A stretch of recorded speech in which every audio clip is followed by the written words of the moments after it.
لبیک یا حسین۔ لا حول ولا قوة إلا بالله العلي العظيم. أعوذ بالله السميع العليم من الشيطان اللعين الرجيم. بسم الله الرحمن الرحيم. الحمد لله وكفى وسلام على عباده الذين اصطفى خصوصا على محمد المصطفى وعلي المرتضى وفاطمة الزهراء والحسن المجتبى والحسين الشهيد بكربلاء وآله النجباء الذين أذهب الله عنهم الرجس وطهرهم تطهيرا.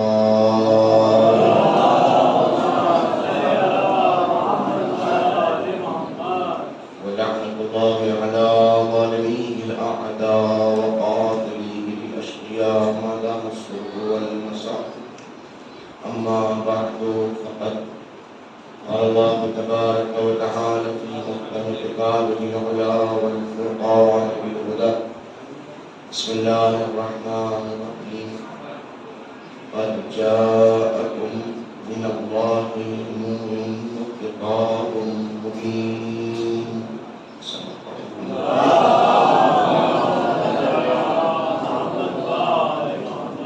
اس سے بہتر صلوات ارشاد فرمائیے.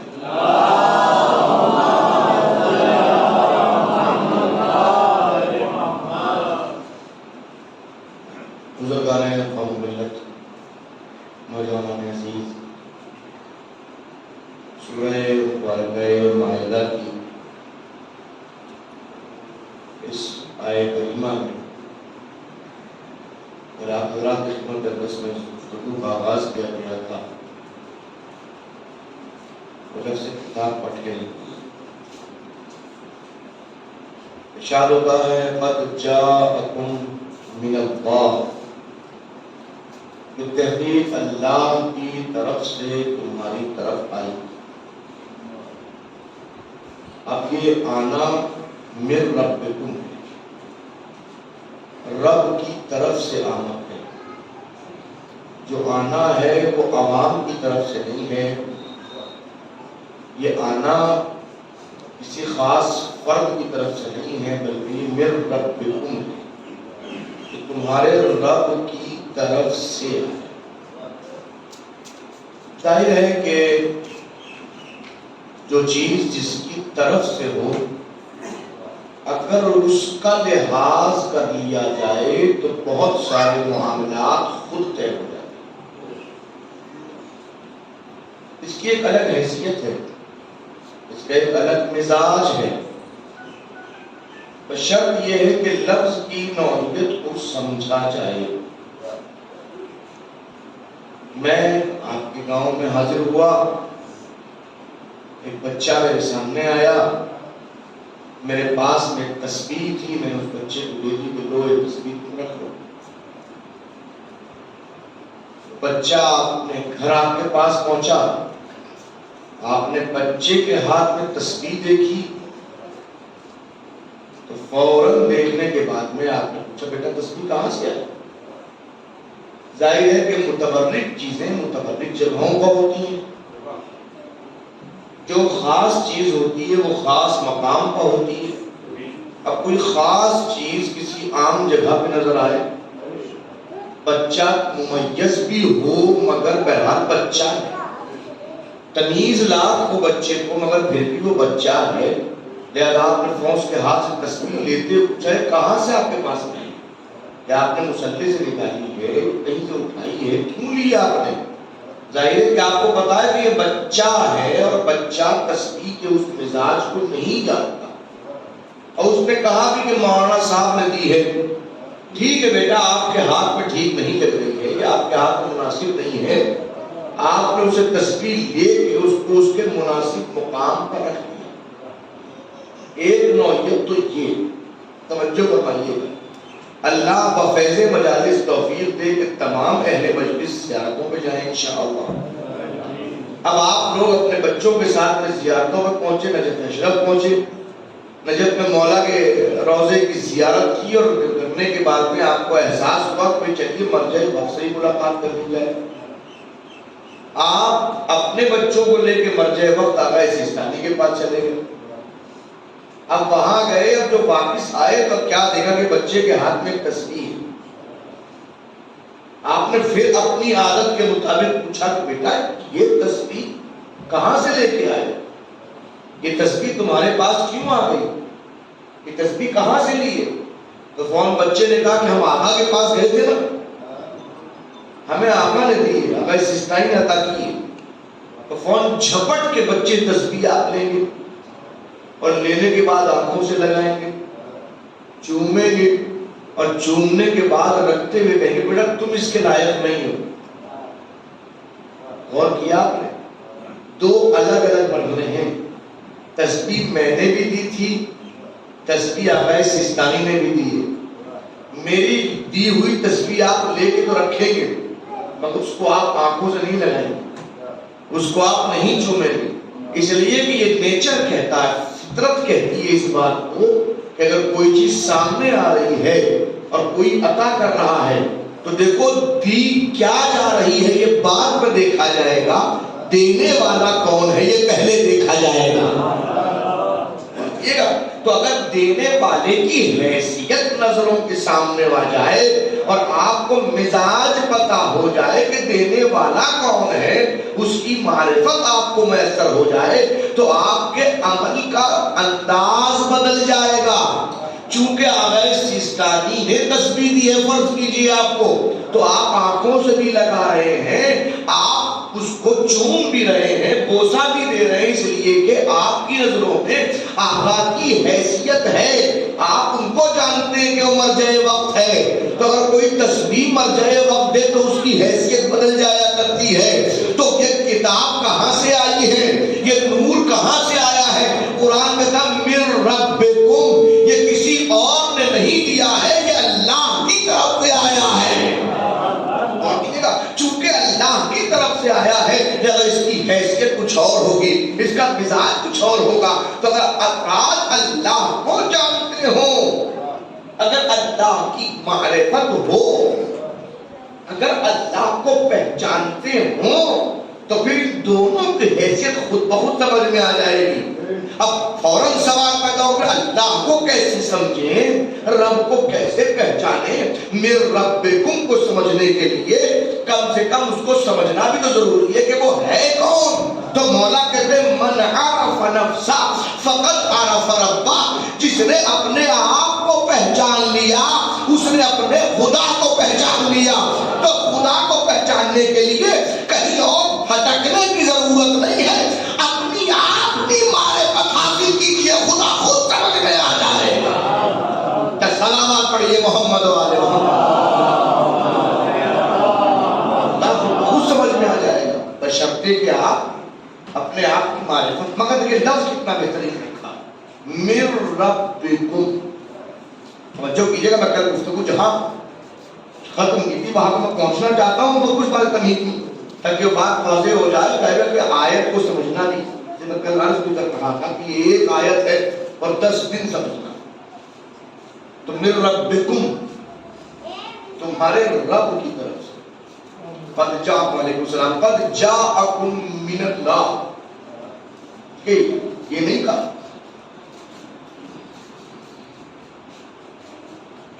لفظ کا اطلاق دیکھیے مختلف سورہ مائدہ کی آیت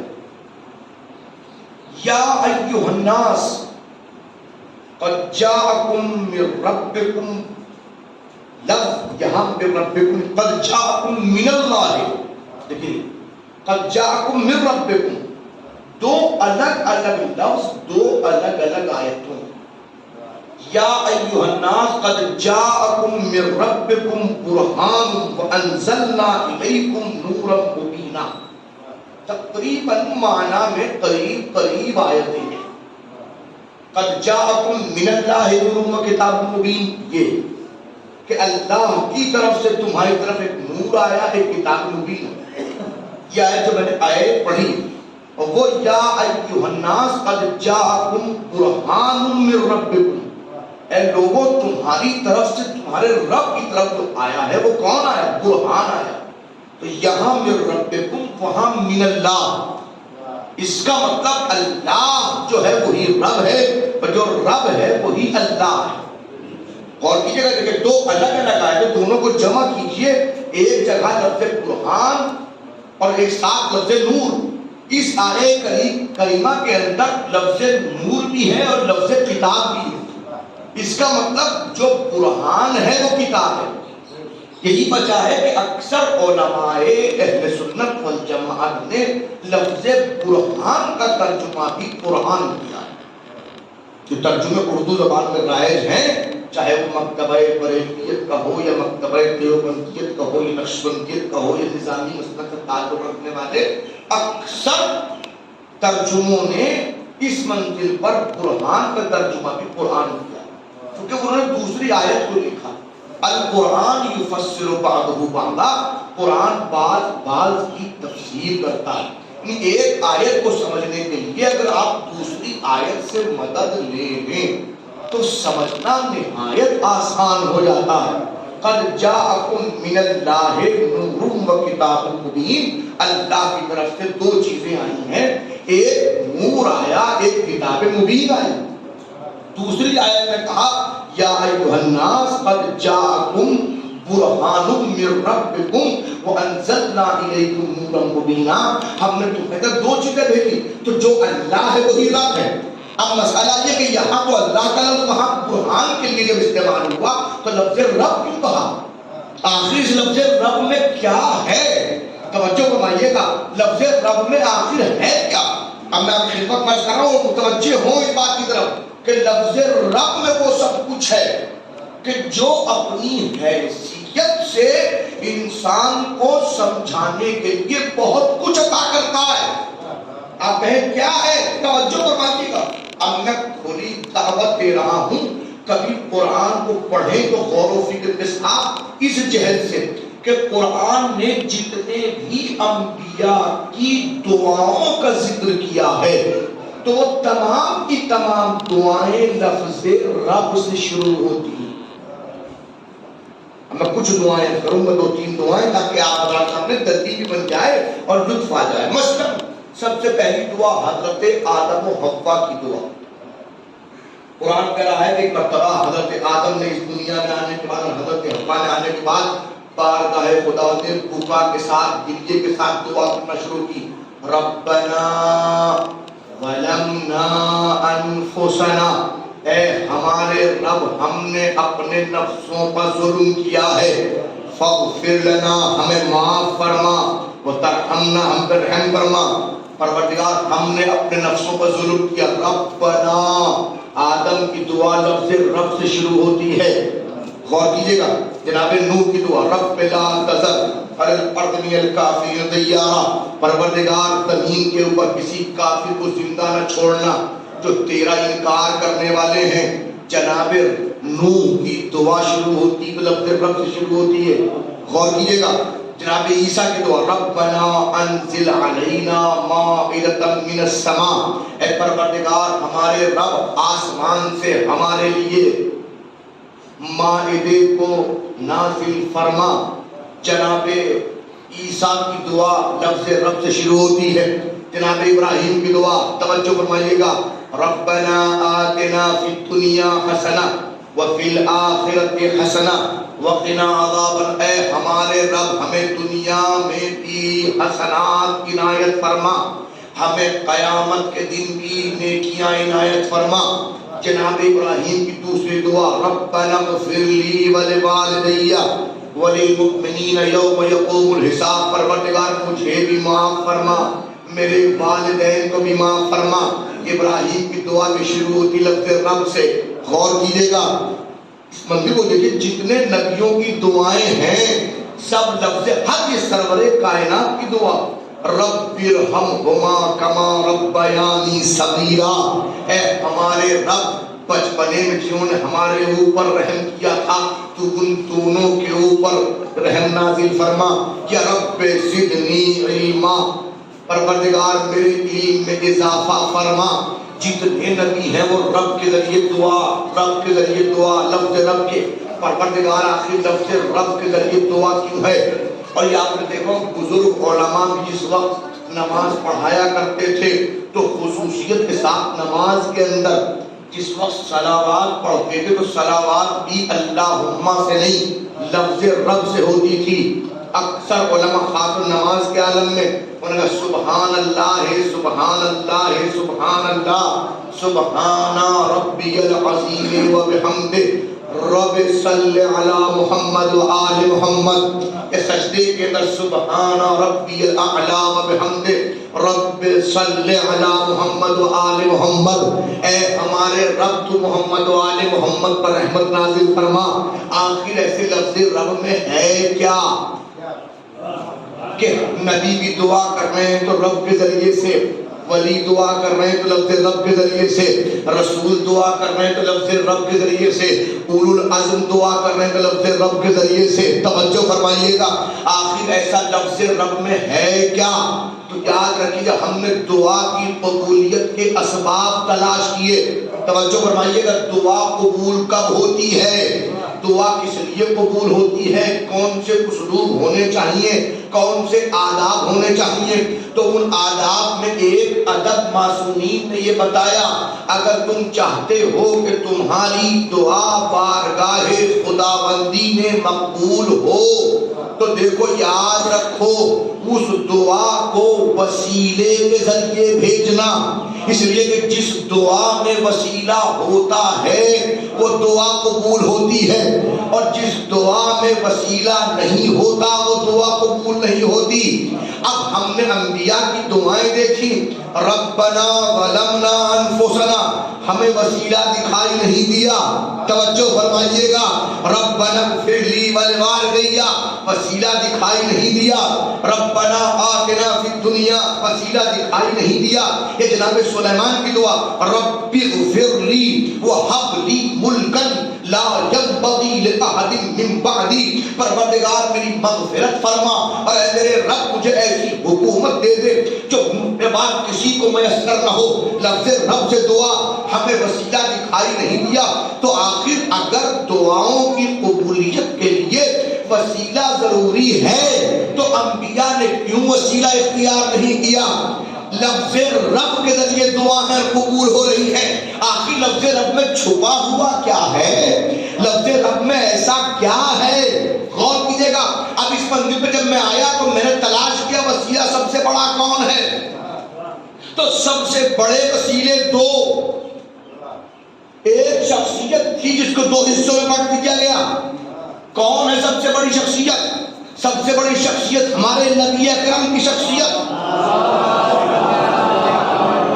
خاتم النبیین کی شخصیت۔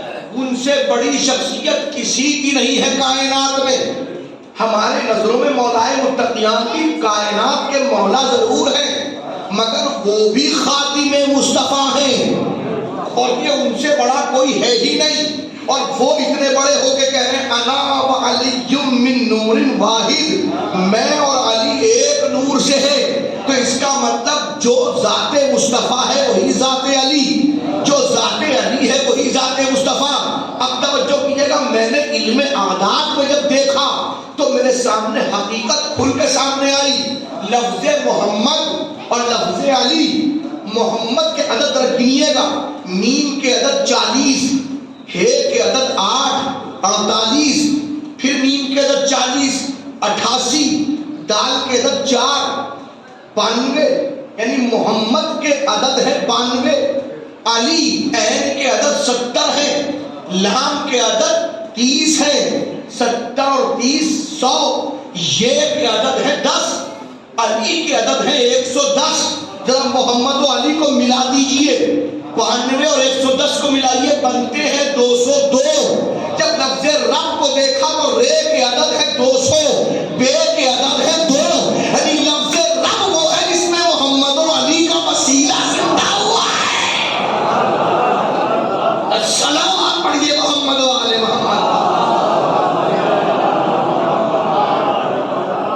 میں آیا کہ آخر انبیاء کی دعائیں قبول کی ہو رہی تھی، اس لیے کہ لفظ رب تو اب سمجھ میں آیا، برہان من ربکم کے اندر رب، وہاں قد جاءکم من اللہ، اللہ کی طرف سے۔ اللہ کون ہے؟ جو رب ہے۔ الحمدللہ رب العالمین، وہ اللہ جو عالمین کا رب ہے۔ کیا کر رہا ہے وہ؟ اس نے ہمارے لیے ہدایت کی دو چیزیں بھیجی۔ کون کون سی؟ ایک نور بھیجا، ایک کتاب مبین۔ گفتگو میں نے کل یہاں پھر کتاب کسے کہتے ہیں؟ کتاب کا مطلب ہے وہ جو لکھی ہوئی ہو، جو بین الدفتین، دو دفتیوں کے درمیان ہو، لکھی ہوئی ہو، وہ ہے کتاب۔ اور میں نے کل خدمت میں آپ کے عرض کیا تھا کہ اللہ نے 3 کتابیں کتابی شکل میں بھیجی ہیں، لیکن قرآن کو کتاب کی شکل میں نہیں بھیجا، وہ قلب مصطفیٰ پہ نازل کیا۔ یعنی 3 کتابیں ہارڈ کاپی اتری، قرآن سافٹ کاپی پہ اترا، وہ دل پہ اترا، دل پا۔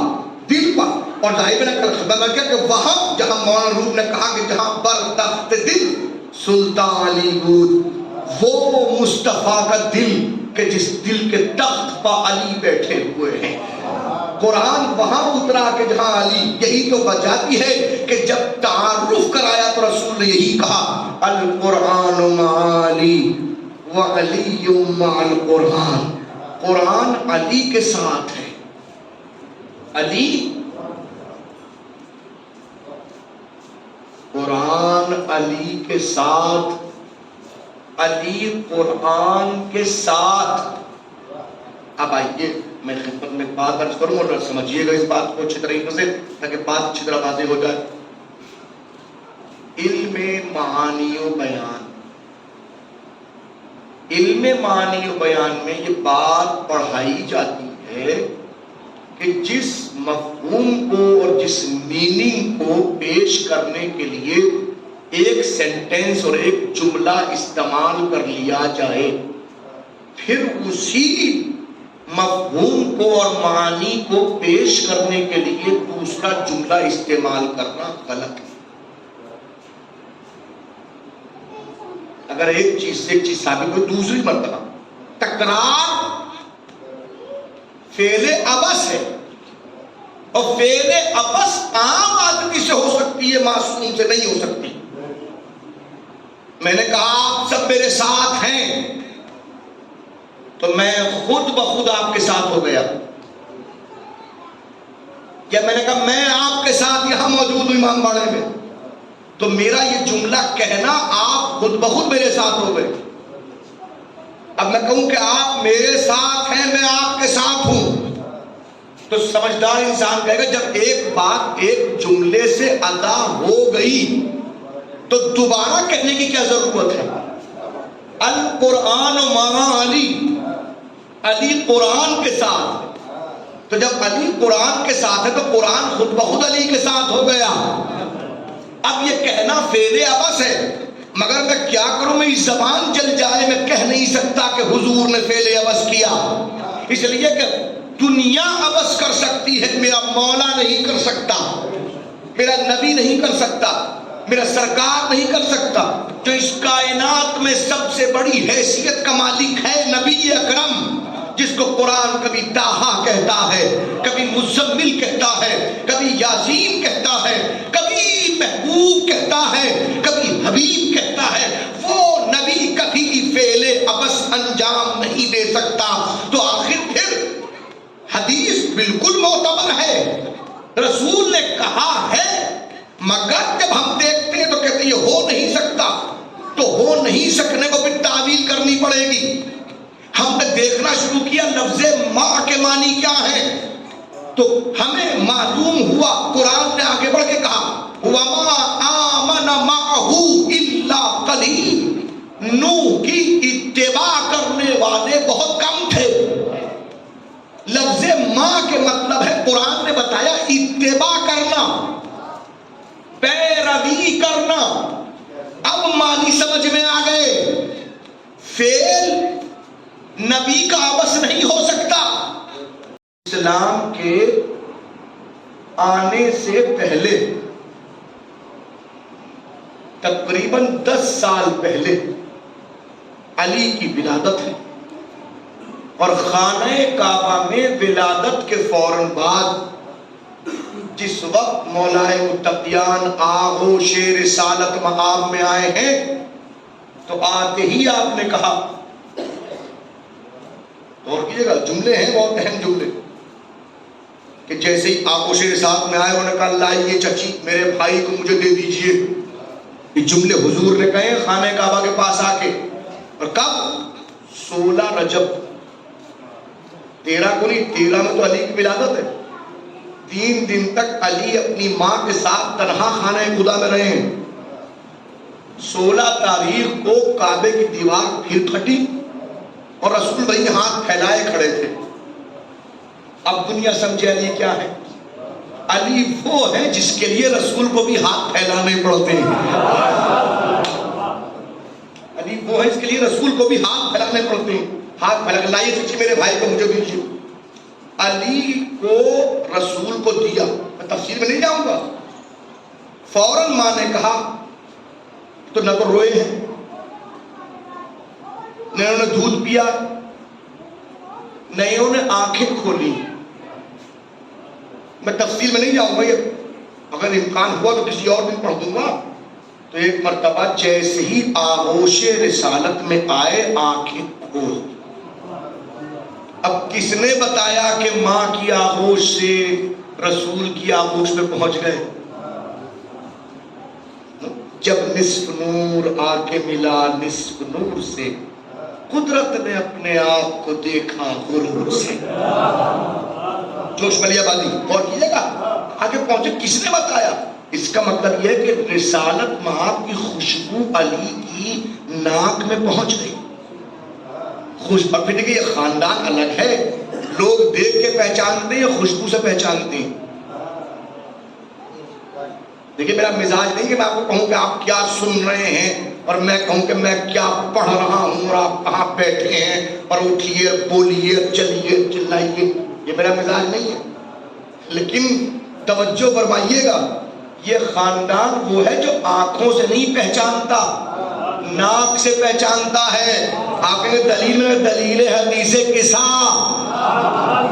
بڑا بیٹا آیا نانا کی خوشبو، چھوٹا بیٹا آیا نانا کی خوشبو، مولا علی آئے بھائی کی خوشبو، شہزادی پہنچ گئی خوشبو. آخر خوشبو ہے کہاں؟ خوشبو کسی اور کو سنگھائی نہیں دیتی. آخر یہی یہ خاندان کیسا ہے کہ ایک دوسرے کی خوشبو سونگھ لیتا ہے. تو خوشبو سونگھنے کی جگہ بھی کسی کو نہیں ہوتی. لوگ کہتے ہیں فلاں بھی اہل بیت، فلاں بھی اہل بیت، فلاں بھی اہل بیت. تو میں جواب میں ایک ہی بات کہتا ہوں، خوشبو تم ثابت کرو، اہل بیت میں مان لوں گا. صلوات پڑھیے محمد والے محمد. ان 5 کے علاوہ دکھاؤ جو چھٹا کوئی کہتا ہو خوشبو آ رہی ہے. تو خوشبو علی کیا آئی؟ آنکھ کھول دی. جیسے ہی آنکھ کھولی تو رسول نے جملہ کہا. میں تفصیل میں نہیں جا رہا ہوں، میں بتا رہا ہوں، توجہ کیجیے گا. رسول نے فوراً کہا یا علی، تم نے اپنی پہلی نظر کے لیے مجھے مخصوص کیا، میں نے تمہیں اپنے علم کے لیے مخصوص کیا. علماء کہتے ہیں یہ جملہ نہیں تھا، رسول نے اپنا پورا علم علی کو دے دیا. چونکہ علی نے پہلی نظر رسول پہ ڈالی. پوچھا یا علی آنکھ کیوں نہیں کھولی تھی؟ کہ مولا آنکھ کھول کے دیکھتا تھی تو کیا دیکھتا؟ کعبے میں بت موجود تھے، پہلی نظر بتوں پر پڑتی، لوگ کرم اللہ نہ لکھتے، رضی اللہ لکھتے. میں نے آنکھ نہیں کھولی تاکہ پہلی نظر آپ پہ، چونکہ پہلی نظر کے لیے مجھے مخصوص کیا، میں نے اپنے علم کے لیے مخصوص کیا. علم رسالت میں آپ کا آگے ان کے پاس. اب دیکھیے گا یہ عجیب بات ہے، لفظوں سے علم کا بدلنا، کہنے سے بدل دینا. تو اگر یہ بات ہوتی تو لوگ یہی کہتے کہ آنے والے وقت میں رسول علی کو پڑھائیں گے. لیکن نہیں، مسئلہ سے یہیں تک نہیں تھا. جیسے انہوں نے کہا میں نے اپنے علم کے لیے مخصوص کیا، یہ دعویٰ تھا. علی کو چاہیے کہ فوراً دلیل بھی دے. فوراً دلیل دی، یا رسول اللہ دورہ سنم زبور سناؤں، انجیل سناؤں، قرآن سناؤں کہ سناؤ؟ 3 دن کے علی ہیں، توریت بھی سنائی، زبور بھی سنائی، انجیل بھی سنائی، قرآن بھی پڑھا۔ کب؟ 3 دن کے علی نے پیدائش کے بعد 3 دن کے بعد قرآن پڑھا۔ نازل کب ہوا؟ نازل ہوگا 10 سال بعد۔ 10 سال پہلے علی قرآن پڑھ رہے ہیں، تو قرآن تو ہے نا، قرآن ہے اور علی پڑھ رہے ہیں۔ اور لطف کی بات دیکھیے گا کہ یہاں رسول نے فوراً کہا یا علی توریت موسیٰ سے بہتر، زبور داؤد سے بہتر، انجیل عیسیٰ سے بہتر، اور قرآن ایسے پڑھا جیسے میں پڑھتا ہوں۔ دیکھیے یہ قرآن پڑھ رہے ہیں، قرآن ہے کہاں؟ لوح محفوظ پر ہے، ابھی اترا نہیں، مگر رسول خود بھی پڑھ رہے ہیں، علی بھی پڑھ رہے ہیں، وہ بھی پڑھ رہے ہیں۔ لوگوں نے کہا جناب یہ جھوٹی روایت ہے، کوئی شیعوں کیا دیکھے، بتائیے کہ کوئی بات ہے؟ 3 دن کے علی پڑھ رہے ہیں۔ میں نے کہا آپ کو قرآن سے الجھن ہے، علی کے پڑھنے سے الجھن ہے؟ کہ جی پڑھنے 3 دن کا بچہ کوئی پڑھ سکتا ہے؟ میں نے کہا میں کیا کروں، اگر آپ نے قرآن نہ پڑھا تو میں کیا کروں؟ قرآن پڑھیے۔ جناب عیسیٰ ماں کی آغوش میں اور 3 گھنٹے کے ہیں اور کہہ رہے ہیں انی عبداللہ آتانی الکتاب جعلنی نبیا، میں اللہ کا بندہ ہوں، مجھے اللہ نے کتاب عطا کی ہے، مجھے اللہ نے نبی بنایا ہے۔ تو اگر 3 گھنٹے کا عیسیٰ کتاب لے کے نبی بن سکتا ہے تو 3 دن کا علی بھی قرآن سنا سکتا ہے۔ صلوات پڑھے محمد و آل محمد۔ کیسے ممکن ہے؟ اور کی جگہ یہ کیسے ممکن ہے کہ 3 دن کے عیسیٰ نے پڑھا، قرآن موجود ہے، تو 3 دن کے علی نے بھی پڑھا۔ موسیٰ سے بہتر ہے۔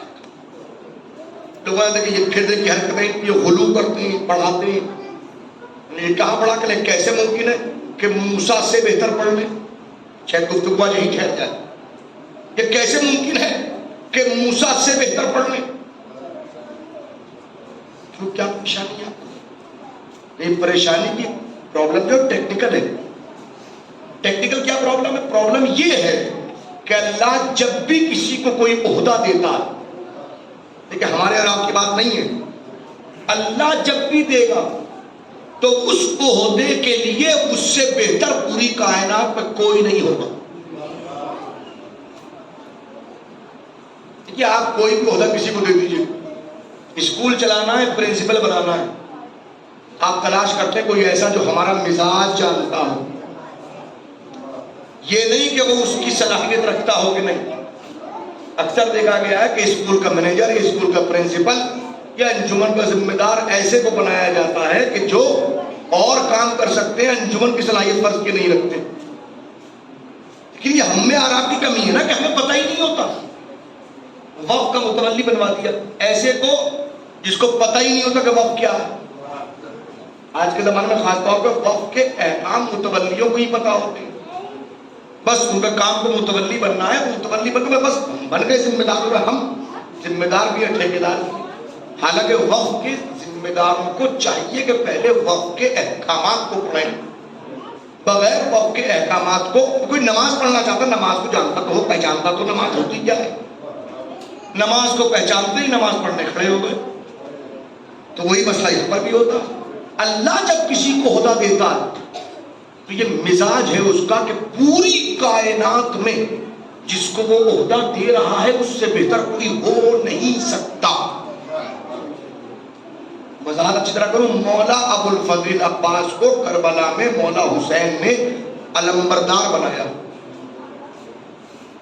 علم دیا نا، دیا کس کو؟ مولا غازی کو دیا۔ مولا حسین کون ہے؟ کہ حسین امام، امام کس کے؟ اللہ کے بنائے ہوئے اور معصوم ہے، لہذا مولا غازی کو امام اللہ نے بنایا، علمدار۔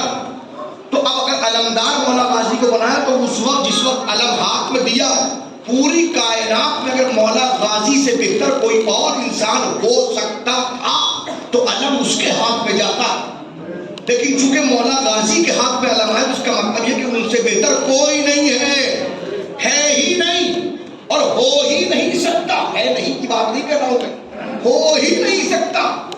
اللہ نے جس وقت توریت موسیٰ کو دی تو موسیٰ سے بہتر کوئی نہیں تھا، اس لیے موسیٰ کے پاس توریت آئی۔ اللہ نے اس وقت زبور داؤد کو دی تو داؤد سے بہتر کوئی تھا ہی نہیں، ورنہ اسے ملتی۔ اللہ نے اس وقت انجیل عیسیٰ کو دی، عیسیٰ سے بہتر اس وقت کوئی تھا ہی نہیں، ورنہ انجیل اس کو ملتی۔ تو اللہ نے اس کو اس کام کے لیے سب سے بہتر سمجھا۔ آپ اس کے لیے کہہ رہے ہیں کہ اس سے بہتر۔ علی نے توریت موسیٰ سے بہتر پڑھی، انجیل عیسیٰ سے بہتر، زبور داؤد سے بہتر۔ یہ جملے کس کے لیے؟ کہ علی کے لیے؟ تو کہیں ایسا تو نہیں ہے کہ آپ اللہ کے اس عہدے کی توہین کر رہے ہیں کہ اللہ نے موسیٰ کو دیا سب سے بہتر سمجھ کے، داؤد کو دیا سب سے بہتر سمجھ کے، عیسیٰ کو دیا سب سے بہتر سمجھ کے، آپ کہہ رہے ہیں کہ علی نے ان سے بہتر؟ تو بات یہ کہیں پڑھانے کی اتنی غلو تو نہیں ہے کہ آپ نے علی کو بڑھا دیا؟ میں خبردار، جملہ میرا نہیں ہے، جملہ رسول کا ہے۔ رسول نے کہا ہے کہ موسیٰ سے بہتر، داؤد سے بہتر، توجہ کیجئے گا، عیسیٰ سے بہتر۔ اب ہم نے تلاش کیا وجہ کیا ہے؟ وجہ سمجھ میں آئی جب ہم نے کلام کو سمجھا۔ توریت کس کا کلام؟ زبور کس کا کلام؟ انجیل کس کا کلام؟ توریت ہے اللہ کا کلام، توجہ کیجئے گا، توریت ہے اللہ کا کلام، لیکن موسیٰ کے پاس آیا، موسیٰ نبی ہے، اللہ نہیں ہے۔ زبور ہے اللہ کا کلام، داؤد کے پاس آیا۔ انجیل ہے اللہ کا کلام، کلام کسی اور کا، متکلم کوئی اور، تو کلام اللہ ہے نبی اللہ کی زبان پر۔ اللہ کے نبی نے اس منزل پر علی کو موسیٰ سے بہتر کیوں کہا؟ انجیل کے لیے عیسیٰ سے بہتر کیوں کہا؟ زبور کے لیے داؤد سے بہتر کیوں کہا؟ اس لیے کہ وہاں کلام اللہ تھا، متکلم نبی اللہ تھا، لیکن جب علی نے آغوش رسالت میں پڑھا تو مجھے بتائیے علی کی زبان کس کی زبان ہے؟ تو علی کی زبان ہے اللہ کی زبان، تو کلام بھی اللہ کا تھا، زبان بھی اللہ کی تھی۔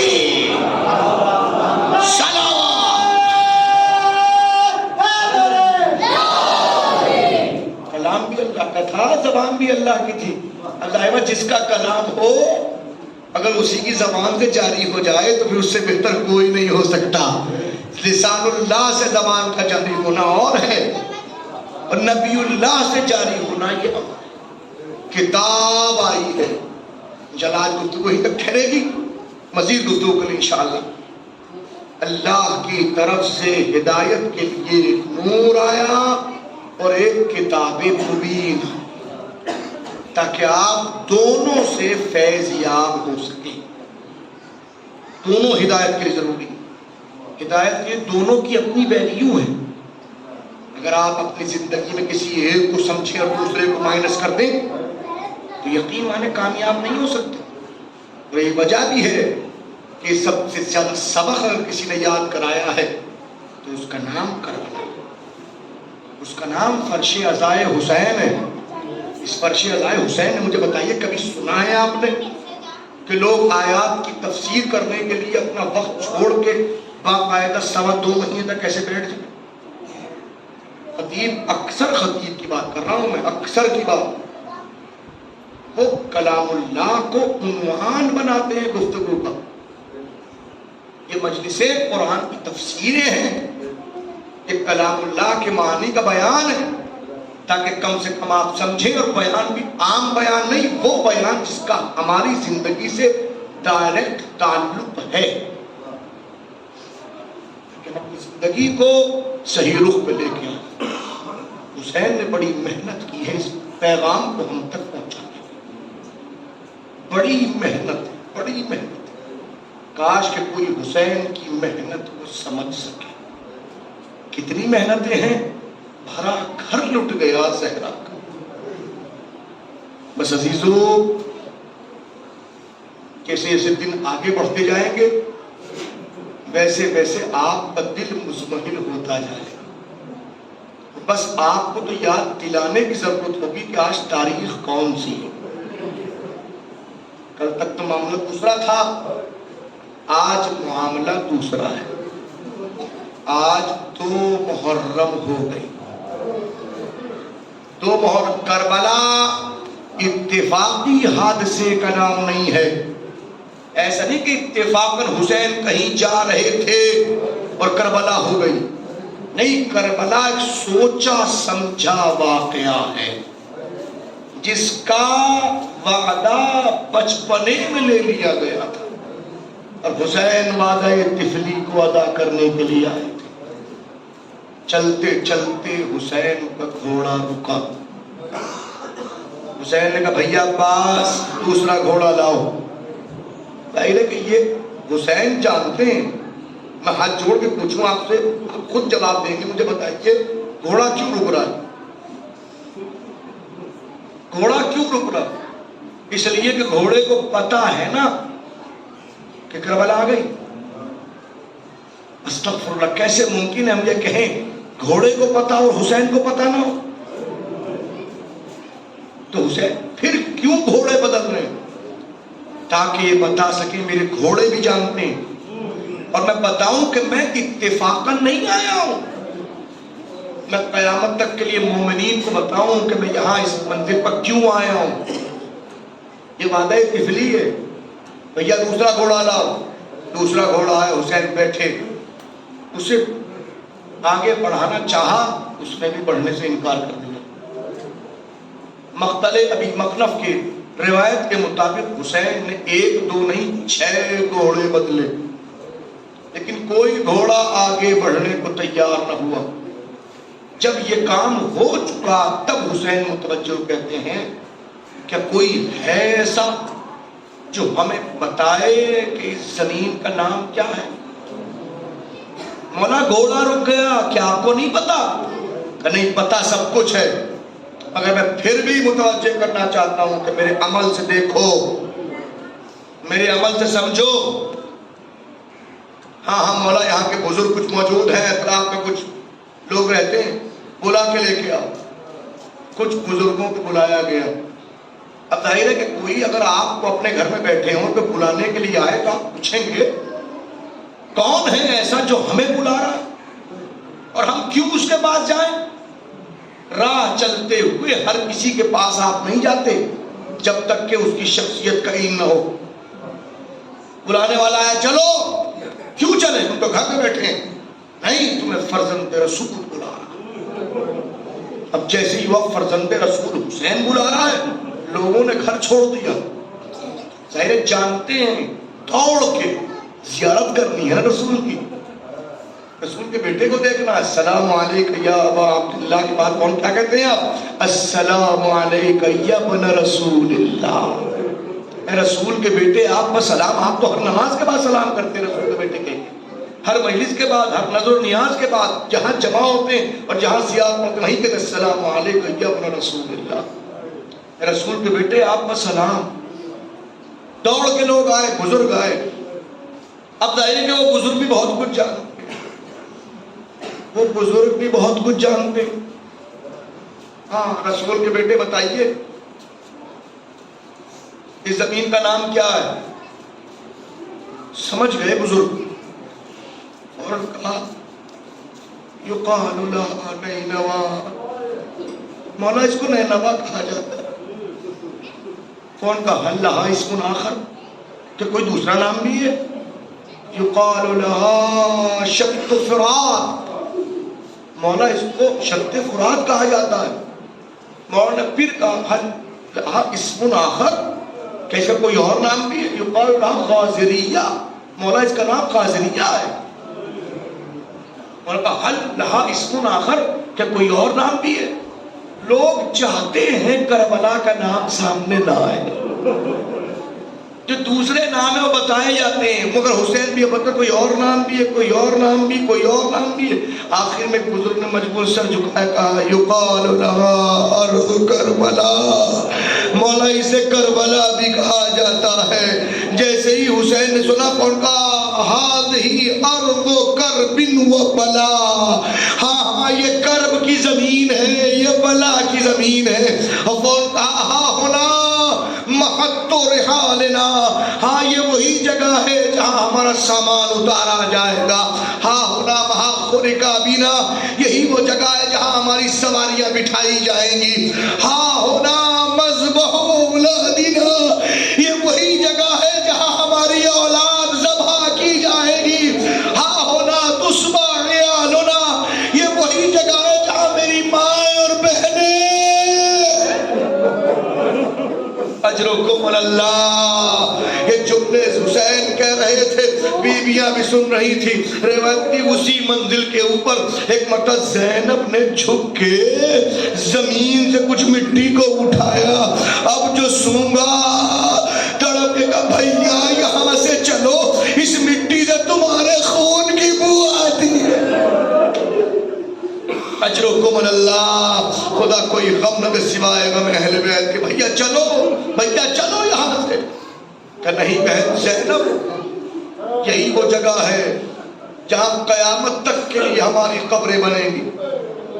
اتر گئے حسین، اور روایت کہتی فوراً لوگوں سے کہا کہ اس زمین کا مالک کون ہے، اس زمین کا مالک کون ہے۔ فوراً کچھ سرداروں کو پیش کیا گیا، بنی اسد کے سردار ہیں۔ مولا ہم اس زمین کو تم سے خریدنا چاہتے ہیں۔ ہاتھ جوڑ کے مولا ہم سب آپ کے غلام،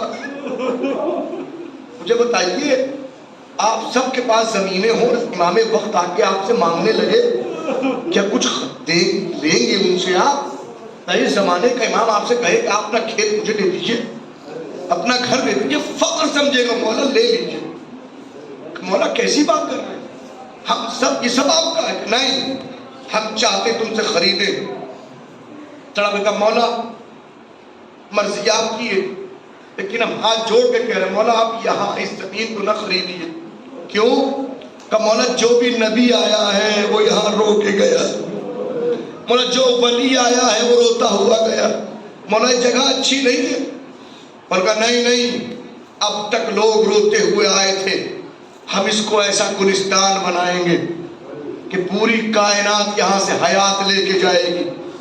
ہم خریدنا چاہتے 60,000 درہم میں اس زمین کا سودا حسین نے کیا، اور کرنے کے بعد تاریخ کہتی ہے ان سب کو کہا دیکھو یہ پوری زمین تم سے خریدنے کے بعد ہم تمہیں واپس ہبہ کرتے ہیں، مگر 3 شرطوں کے اوپر۔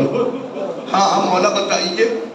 دیکھو اب نہیں، 8 دن کے بعد جب عاشور گزر جائے گی، یہاں چاروں طرف ہمارے لاشیں پڑے ہوں گے، تمہارا پہلا کام یہ ہے کہ ہمارے لاشوں کو دفن کر دینا، دوسرا کام یہ ہے کہ ہماری قبروں کو اچھا کر کے بنا دینا، تیسرا کام یہ ہے کہ جب ہمارے چاہنے والے آئیں تو ہماری قبروں کا پتہ بتانا اور ان کو 3 دن تک مہمان رکھنا، ان کے کھانے پینے کا اہتمام کرنا۔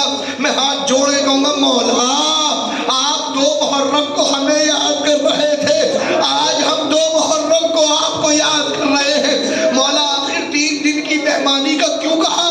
کہ اس لیے کہ میں بھی 3 دن کا بھوکا پیاسا اس زمین پر قتل کیا جاؤں گا۔